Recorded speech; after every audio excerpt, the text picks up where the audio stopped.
దేవుని యొక్క వాక్యాన్ని మనం ధ్యానం చేసుకుందాం ఈ రాత్రికాల సమయంలో. మత్తయి సువార్త 11వ అధ్యాయం 28వ వచనం. ప్రయాసపడి భారం మోసుకొనుచున్న సమస్త జనులారా నా యొద్దకు రండి, నేను మీకు విశ్రాంతి కలుగుజా. దేవుని స్తోత్రం కలుగును గాక. హల్లెలూయా. అందరూ గట్టిగా చెప్పాలి, హల్లెలూయా. యేసుక్రీస్తు ప్రభువారు ఇక్కడ సమస్త జనులారా అని సర్వలోకానికి కూడా ఒక ఆహ్వానాన్ని మనకు తెలియజేస్తూ ఉన్నారు. ఎవరికి ఆయన ఆహ్వానాన్ని తెలియజేస్తున్నాడంటే ఒక ప్రాంతానికో కాదు, ఒక దేశానికో కాదు, ఒక వర్గానికో కాదు, ఒక కులానికో కాదు. ఎవరికి ఆయన తెలియజేస్తున్నాడంటే భూమి మీద మనుగడ సాగిస్తున్న ప్రతి మనిషికి కూడా, ప్రపంచంలో ఉన్న సకల జాతులకు కూడా, ప్రపంచంలో ఉన్న ప్రతి మనిషికి కూడా ఆయన ఒక ఆహ్వానాన్ని తెలియజేస్తున్నాడు. ఏంటో తెలుసా? పాప భారముతో ప్రయాసతో ఉన్నటువంటి మీ జీవితాలను నా యొద్దకు రండి, నేనేం చేస్తాను, మీకు విశ్రాంతిని కలుగు చేస్తా. హల్లెలూయా. ప్రియమైన దేవుని బిడ్డలారా, చూడండి, యేసుక్రీస్తు ప్రభు వారి దగ్గరికి వస్తే మనకేం దొరుకుద్ది? ఈ రాత్రికాల సమయంలో ఇక్కడ కూడి వచ్చిన మీ అందరూ కూడా జ్ఞాపకం చేసుకోనండి. యేసు ప్రభు వారి దగ్గరికి రావటం ద్వారా మనకేం దొరుకుద్ది అంటే, కీర్తన గ్రంథం 130వ అధ్యాయం 4వ వచనాన్ని కనుక మనం ధ్యానం చేసుకుంటే, ఒకసారి చదువుదాం ఆ మాటని. కీర్తన గ్రంథం 130వ అధ్యాయం. అయినను జనులు నీ యందు భయభక్తులు నిలుపునట్లు నీ యొద్ద ఏం దొరుకుతుందండి? నీ యొద్ద ఏం దొరుకుద్ది? క్షమాపణ దొరుకును. యేసుక్రీస్తు ప్రభు వారి దగ్గరికి రావటం ద్వారా మొట్టమొదటిగా ఒక వ్యక్తికి ఏం దొరుకుతుందంటే క్షమాపణ దొరుకుద్ది. హల్లెలూయా. ప్రియమైన దేవుని బిడ్డలారా, ఈ లోకంలో పాప భారముతో ఉన్నవాడిని ఎవరైనా క్షమించాలంటే యేసయ్య మాత్రమే వాడిని క్షమించగలడు. ఈరోజు ఎవరైనా చూడండి, నేరం చేసి కోర్టులో నిలబడి దోషిగా నిలబడిన ఉన్నటువంటి వ్యక్తిని చూడండి, నేరస్తుడిగా ఉన్నటువంటి వ్యక్తిని తల్లిదండ్రులు క్షమిస్తే కుదరదు. ఆ నేరం పోదు, ఆ నేరం కొట్టివేయబడదు. అన్నో లేక రక్త సంబంధులో ఎవరో ఒకరు క్షమించిన ఆ నేరం అనేది పోదు. ఎవరు క్షమిస్తే ఆ నేరం పోద్దో తెలుసా?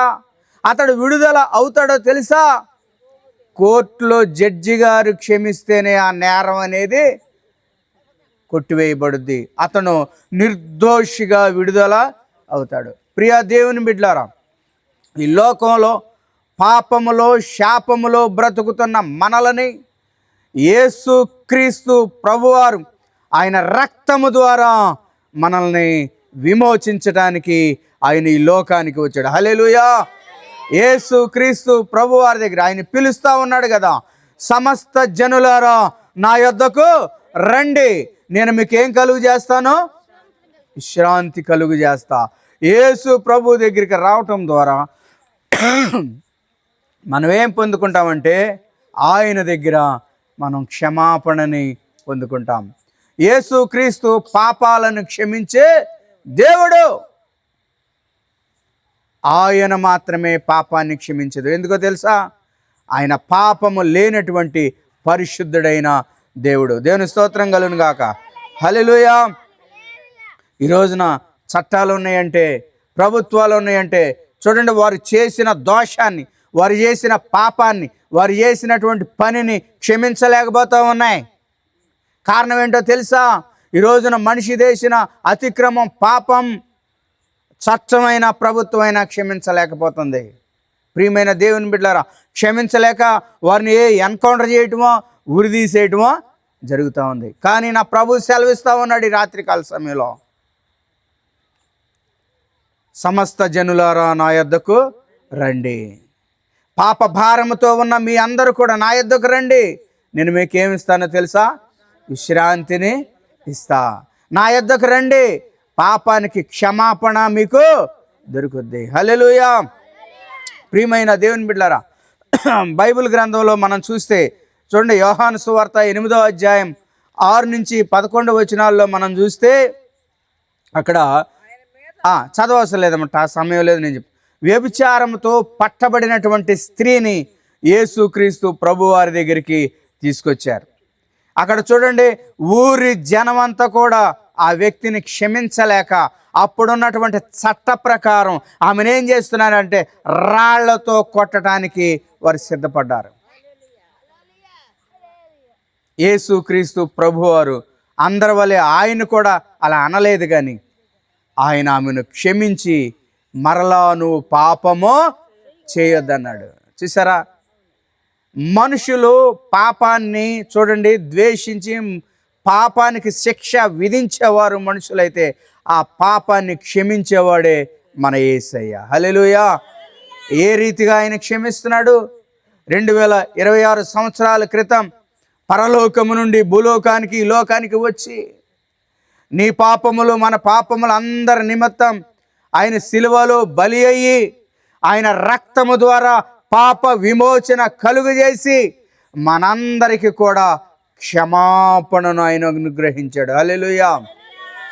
ప్రియమైన దేవుని బిడ్డలారా, ఈ రోజున హార్ట్ ప్రాబ్లం వచ్చింది, ఒక గుండె నొప్పి నీకు వచ్చిందంటే ఎక్కడికి వెళ్తావు? హార్ట్ డాక్టర్ దగ్గరికి వెళ్తావు, ఇంకో డాక్టర్ దగ్గరికి వెళ్ళావు. నీకు సెల్ ఫోన్ ప్రాబ్లం వచ్చిందంటే సెల్ ఫోన్ షాప్కి వెళ్తావు, దాన్ని రిపేర్ చేసేవాళ్ళు ఎవరా అని. అలాగే నువ్వు చూడండి, నీ పాపాన్ని తీసివేయగలిగింది ఈ లోకంలో ఎవరైనా ఉన్నారా అంటే ప్రభు అయిన యేసుక్రీస్తు మాత్రమే. హల్లెలూయా. చూడండి, ఎందుకు యేసుక్రీస్తు ప్రభు వారి దగ్గరికి రావాలి అంటే పాపాన్ని క్షమించేటువంటి అధికారము మన ప్రభు అయిన యేసుక్రీస్తు దగ్గర మాత్రమే ఉంది కనుక ఆయన దగ్గరికి రావాలి. హల్లెలూయా. ప్రియమైన దేవుని బిడ్డలారా, అందుకే ప్రభు అంటున్నాడు కదా, ప్రయాసపడి భారం మోసుకొనుచున్న సమస్తమైన జనులారా నా యొద్దకు రండి, నేను మీకు విశ్రాంతిని ఇస్తానన్నాడు.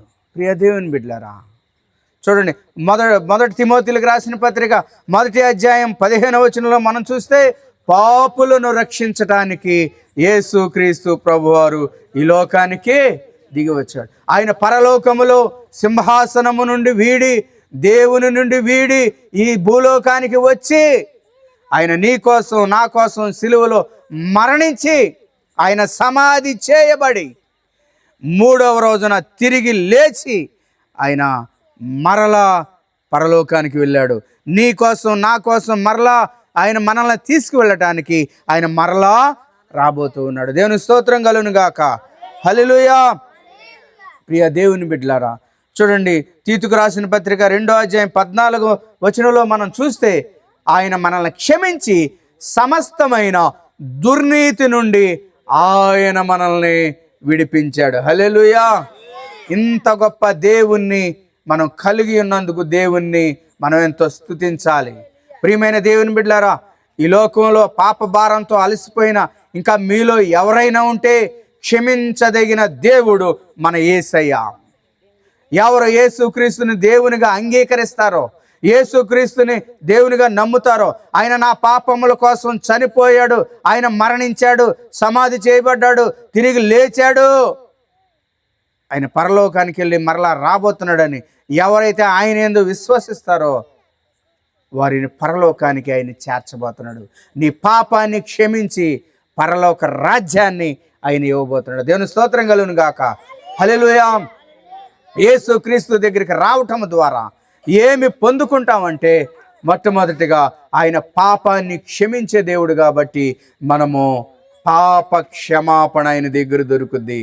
పాపాన్ని క్షమిస్తాడు కాబట్టి మనం క్షమించబడతాం. హల్లెలూయా. ప్రియమైన దేవుని బిడ్డలారా, రెండవదిగా మనం చూద్దాం, యేసుక్రీస్తు ప్రభు దగ్గరికి రావటం ద్వారా మనకేం లభిస్తూ ఉందంటే పాపాన్ని తొలగించి పరిశుద్ధినిగా చేసి నన్ను మనందరినీ కూడా ఒక నూతనమైన వ్యక్తిగా ఆయన చేయబోతున్నాడు. దేవుని స్తోత్రం. 2వ కొరింథీయులకు రాసిన పత్రిక 5వ అధ్యాయం 17వ వచనంలో మనం చూస్తే, కాగా ఎవడైననో క్రీస్తు నందున్న ఎడల వాడు నూతన సృష్టి, పాతవి గతించెను, ఇవిగో క్రొత్తవైన. హల్లెలూయా. యేసుక్రీస్తు ప్రభువారు నీ పాపాన్ని క్షమించిన తర్వాత నిన్ను పరిశుద్ధంగా చేసి నిన్ను ఒక నూతనమైన వ్యక్తిగా ఆయన చేస్తున్నాడు. హల్లెలూయా. ప్రియమైన దేవుని బిడ్డలారా, యేసు క్రీస్తులో ఒక నూతనమైన జీవితాన్ని ప్రభువారు ఇస్తున్నాడు. పాపము లేని పరిశుద్ధమైన జీవితాన్ని యేసు ప్రభు ఇస్తున్నాడు. అందుకే ఆయన పిలుస్తున్నాడు. ఆయన పరిశుద్ధుడైన దేవుడు కాబట్టి నిన్ను కూడా పరిశుద్ధుడిగా ఉంచటానికి, పరిశుద్ధురాలుగా ఉంచటానికి యేసు ప్రభు పిలుస్తున్నాడు. హల్లెలూయా. ప్రియమైన దేవుని బిడ్డలారా, చూడండి రోమీయులకు రాసిన పత్రిక 8వ అధ్యాయం 9వ వచనంలో మనం చూస్తే నూతన ఆత్మను మనలో ఉంచుతాడు. ఎవరైతే పాపంలో క్షమించబడ్డారో, క్షమించి ఆయన నమ్ముకుంటారో, రక్షణ బాప్తిసం పొందుతారో, చూడండి వారిలో దేవుడు నూతన ఆత్మను అనగా పరిశుద్ధ ఆత్మను వారిలో ఉంచుతాడు. ప్రియ దేవుని బిడ్డలారా, ఈ పరిశుద్ధాత్ముడు ఏం చేస్తాడో తెలుసా? నువ్వు క్షమించబడిన తర్వాత, నువ్వు రక్షించబడిన తర్వాత మరలా నువ్వు పాపము వైపు చూడకుండా ఈ పరిశుద్ధాత్మ దేవుడు నిన్నెప్పటికప్పుడు కూడా నిన్ను గైడ్ చేస్తూ ఉంటాడు. మరలా పాపం నిన్ను ప్రేరేపించగా, అయ్యో అది మరలా నువ్వు చేయకూడదు కదా, ప్రభు బాధపడతాడు కదా అని ఎప్పటికప్పుడు నిన్ను దండిస్తూ మరలా సరిచేసి నిన్ను సన్మార్గంలో పరిశుద్ధాత్మ దేవుడు పెడతాడు. హల్లెలూయా. నిన్ను ఒక నూతనమైన వ్యక్తిగా చేసి పరిశుద్ధాత్మను నీలో ఉంచుతాడు. ప్రియమైన దేవుని బిడ్డలారా, గలతీయులకు రాసిన పత్రిక 2వ అధ్యాయం 20వ వచనంలో అపొస్తలుడైన పౌలు గారు మాట్లాడుతూ ఉంటాడు కదా, నేను క్రీస్తుతో కూడా సిలువ వేయబడి ఉన్నాను, జీవించువాడును నేను కాదు, క్రీస్తే నా యందు జీవిస్తున్నాడు. హల్లెలూయా. ఎందుకు ఇంత గొప్ప తీర్మానం వచ్చిందో తెలుసా? యేసుక్రీస్తు తన పాపాలను క్షమించిన తర్వాత పరిశుద్ధాత్ముడు తనలో ఉండి మరలా చూడండి ఆ తన పాపాలన్నీ కూడా చూడండి సిలువ వేయబడినాయి. యేసుక్రీస్తు ప్రభు మన కోసం ఆయన సిలువ వేయబడ్డాడు. అలాగే మన పాపాలన్నీ కూడా సిలువలో మేకులు కొట్టబడ్డాయి. సిలువ వేసిన వ్యక్తి ఏ రీతిగా దిగి మరలా రాలేడో అలాగే ఆ పాపాలు మనలోకి రాకుండా చూడండి పరిశుద్ధాత్మ దేవుడు మనల్ని ఎప్పటికప్పుడు ఒప్పిస్తూ ఉంటాడు. హల్లెలూయా. నేను క్రీస్తుతో కూడా సిలువ వేయబడి ఉన్నాను, ఇక జీవించువాడన నేను కాదు, క్రీస్తే నా యందు జీవించుచున్నాడు. హల్లెలూయా. ప్రియమైన దేవుని బిడ్డలారా, చూడండి యేసు క్రీస్తు ప్రభువారు నీ పాపాన్ని క్షమిస్తాడు. ఆయన దగ్గరికి వస్తే ఆయన పిలుపు రాత్రికాల సమయంలో నీ దగ్గరికి వస్తుంది, నీ ఇంటికి వచ్చింది, నిన్ను ఆయన ప్రేరేపిస్తున్నాడు. రా. ఎలాంటి పాపంలో నువ్వు ఉన్నావో, త్రాగుబోతు జీవితంలో నువ్వు ఉన్నావో, వ్యభిచార సంబంధమైన జీవితంలో నువ్వు ఉన్నావో, అక్రమమైన బ్రతుకులో నువ్వు ఉన్నావో, ఏ పాపములో ఉన్నా, ఏ బ్రతుకులో ఉన్నా ప్రభు అయిన యేసుక్రీస్తు దగ్గరికి రా. నీ సర్వ పాపాన్ని ఆయన క్షమించేవాడుగా ఉన్నాడు. హల్లెలూయా. ప్రియమైన దేవుని బిడ్డలారా, యేసుక్రీస్తు ప్రభు వారి దగ్గరికి రావటం ద్వారా మొట్టమొదటిగా మనం పాప క్షమాపణను పొందుకుంటాం. హల్లెలూయా. ఎందుకో తెలుసా? పాపాన్ని క్షమించేది ఎవరో తెలుసా? పాపము లేని పరిశుద్ధుడైన దేవుడు. హల్లెలూయా. ప్రియమైన దేవుడు. రెండవదిగా చూడండి, పాపములను క్షమించిన తర్వాత దేవుడు మనల్ని ఒక నూతనమైన వ్యక్తిగా చేసి మనల్ని పరిశుద్ధాత్మ దేవుని ఉంచి మరలా పాపం వైపు చూడకుండా మనల్ని నడిపిస్తూ ఉంటాడు. హల్లెలూయా. ప్రియ దేవుని బిడ్డలారా, ఇంకొక మాట చెప్పి నేను ముగిస్తా. చూడండి, తర్వాత మూడవదిగా యేసుక్రీస్తు ప్రభు వారి దగ్గరికి మనకేం దొరుకుద్దంటే, యేసుక్రీస్తు ప్రభు వారి దగ్గరికి వస్తే మనకు నిత్య జీవాన్ని ఆయన అనుగ్రహిస్తాడు. దేవుని స్తోత్రం. యోహాను సువార్త 3:16లో మనం చూస్తే దేవుడు లోకముని ఎంతో ప్రేమించాడు, ఎంతో ప్రేమించి తన అద్వితీయ కుమారునిగా పుట్టిన వాని యందు విశ్వాసముంచు ప్రతివాడు కూడా నశింపక నిత్య జీవము పొందునట్లు. హల్లెలూయా. నశింపక నిత్య జీవము పొందునట్లు ఆయనను మనకు అనుగ్రహించాను. ప్రియ దేవుని బిడ్డలారా, చూడండి, మూడవదిగా యేసుక్రీస్తు ప్రభు వారి దగ్గరికి వస్తే మనకేం ఆయన ఇస్తాడంటే పరలోక రాజ్యాన్ని ఆయన మనకిస్తాడు. హల్లెలూయా. ఈ లోకంలో మనిషికి మరణము అంతం కాదు, మనిషికి మరణంతోనూ అంతం కాదు, మరణము తర్వాతే అసలైన జీవితం అనేది మనకుంది. ఈ అసలైన జీవితానికి ఇవ్వటానికే యేసు ప్రభు ఈ లోకానికి వచ్చాడు. మనిషికి మరణం తర్వాత అసలైన జీవితం ఉందని ఈ భూలోకంలోనే యేసు క్రీస్తు ప్రభువారు ప్రాక్టికల్గా నిరూపించి ఆయన పరలోకానికి వెళ్ళాడు. హల్లెలూయా. ప్రియమైన దేవుని బిడ్డలారా, ఆయన మరలా త్వరగా రాబోతూ ఉన్నాడు. పరిశుద్ధులైన వారిని ఆయన తనతో కూడా వెంటబెట్టుకొని తీసుకొని పరలోక రాజ్యానికి వెళ్ళడానికి ఆయన మరలా రాబోతూ ఉన్నాడు. హల్లెలూయా. ప్రియమైన దేవుని బిడ్డలారా, చూడండి, దేవుడు మనకిచ్చినటువంటి ఆయుష్ 70, 80, 90 ఎంతన్నా కావచ్చు, 100 సంవత్సరాలు కావచ్చు, ఆ పైన కావచ్చు. నువ్వు ఎన్నాళ్ళు బ్రతికినా ఈ లోకంలో మరణించక తప్పదు. మరణం తర్వాత అసలైన జీవితం ఉంది. చూడండి, యేసుక్రీస్తు నమ్ముకొని నీ పాపాలు ఒప్పుకొని నూతనమైన వ్యక్తిగా పరిశుద్ధమైన జీవితం నువ్వు జీవిస్తే ఆయన పరలోకాన్ని ఇస్తాడు. లేదా ఈ పాపములోని ఆయన పిలిచిన పిలుపును నువ్వు లెక్క చేయకోకుండా, నువ్వు లెక్క చేయకోకుండా నీ ఇష్టానుసారమైన బ్రతికితే ఈ లోకములో చూడండి, మరణించిన తర్వాత నిత్యాగ్ని గుండము సిద్ధపరచబడి ఉంది. ప్రియ దేవుని బిడ్డలారా, ఈ రాత్రికాల సమయంలో ఈ వాక్యం వింటున్నటువంటి మీరు దయచేసి గమనించండి. పరలోకం ఉంది, నరకం ఉంది. ఎవరైతే యేసుక్రీస్తుని అంగీకరిస్తారో వారు నిత్యరాజ్యం, పరలోకాన్ని దేవుడు ఇవ్వబోతున్నాడు. ఎవరైతే ఆయన మాటను ధిక్కరించి త్రోసేసి నా ఇష్టానుసారమైన బ్రతుకు నాది అని ఎవరైతే ఇష్టానుసారంగా బ్రతుకుతా ఉన్నారో వారికి నిత్య నరకము కాసుకొని ఉంది. అందుకనే అలాంటి సాతానుకు ఏర్పాటు చేసిన ఆ నరకానికి మనుషులముగా మనం వెళ్లకుండా ఉండాలి అంటే దేవుడు మనల్ని ప్రేమించి తన రూపంలో చేసుకున్నాడు కాబట్టి మనం నరకానికి వెళ్లకుండా ఉండాలని యేసుక్రీస్తు ప్రభువారిని ఈ లోకానికి తండ్రి అయిన దేవుడు అనుగ్రహించాడు. హల్లెలూయా. అందుకే దేవుడు లోకముని ఎంతో ప్రేమించి యేసు ప్రభుని మన కోసం తండ్రి అయిన దేవుడు ఇచ్చాడు. తన ద్వారా నిత్య జీవాన్ని, పరలోక రాజ్యాన్ని దేవుడు మనకిచ్చాడు. ప్రియమైన దేవుని బిడ్డలారా, ఈ రాత్రికాల సమయంలో చూడండి, సమస్తమైన జనులారా, ప్రయాసపడి భారం మోసుకొనుచున్న సమస్తమైన జనులారా నా యొద్దకు రండి, నేను మీకేమిస్తాను? విశ్రాంతినిస్తాను. దేవుని బిడ్డలారా, ఉదయం లేచిన కాడి నుంచి సాయంత్రం వరకు మనిషి చూడండి ప్రయాస ప్రయాస ప్రయాస ప్రయాస. ఈ లోకం మనిషికి ఎలాంటి ప్రయాసను కలుగు చేస్తుందంటే, ఈ లోకంలో మనిషికి చూడండి కష్టం తెప్పిస్తుంది, మనిషికి చెమట పుట్టిస్తుంది, ఆవేదన పుట్టిస్తుంది, చూడండి ఇంకా ఏడుపును కలిగిస్తూ ఉంది. ప్రియమైన దేవుని బిడ్డలారా, ఇంత ప్రయాసలు మనం పడినా చూడండి చివరికి మనం అందరం కూడా ప్రభువుని నమ్ముకొని పరలోక రాజ్యానికి మనం చేరాలి. హల్లెలూయా. అందుకే ప్రభు పిలుస్తున్నాడు, ప్రయాసపడి భారం మోసుకొనుచున్న సమస్త జనులారా నా యొద్దకు రండి, నేను మీకు విశ్రాంతిని. ఈ లోకంలో పాప భారంతో అలసిపోయి ఉన్న మీకు నిత్య జీవాన్ని ఇస్తా. కనుక ఈ లోకంలో మీరు బ్రతికుండగానే ప్రభు అయిన యేసుక్రీస్తుని మీరు అంగీకరించండి. హల్లెలూయా.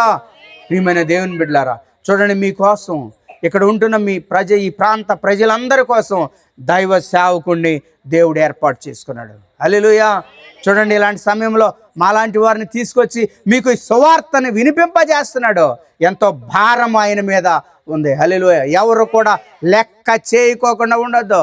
దేవుని మాటలను అంగీకరించండి. హల్లెలూయా. ఈ లోకం నశింపు కాకపోతుంది, ఈ లోకం ముగింపు కాబోతోంది. చూడండి, దేవుని వాక్యంలో ఉన్నటువంటి విషయాలన్నీ కూడా జరుగుతూ ఉన్నాయి. ఈ లోకంలో చూడండి మనం వాటన్నిటి నుంచి కూడా ఉగ్రత నుండి తప్పించుకోవాలంటే ప్రభు అయిన యేసుక్రీస్తుని నమ్ముకోవటమే మార్గం. హల్లెలూయా. అందుకే ప్రభు పిలుస్తున్నాడు కదా, ప్రయాసపడి భారం మోసుకుంటున్న సమస్త జనులారా నా యొద్దకు రండి, నేను మీకేమిస్తానో విశ్రాంతి కలుగజేస్తా. యేసు ప్రభు దగ్గరికి రావటం ద్వారా మనం ఏం నేర్చుకున్నాం ఈ రోజున? ఆయన దగ్గర ఏం దొరుకుద్ది? మనకే పాప క్షమాపణ దొరుకుద్ది. హల్లెలూయా. పాపాన్ని క్షమించగలిగింది ప్రభు అయిన పరిశుద్ధుడైన ప్రభు అయిన యేసుక్రీస్తు వారి మాత్రం. ఎందుకో తెలుసా? ఆయనలో దోషం లేదు, ఏ పాపము లేదు.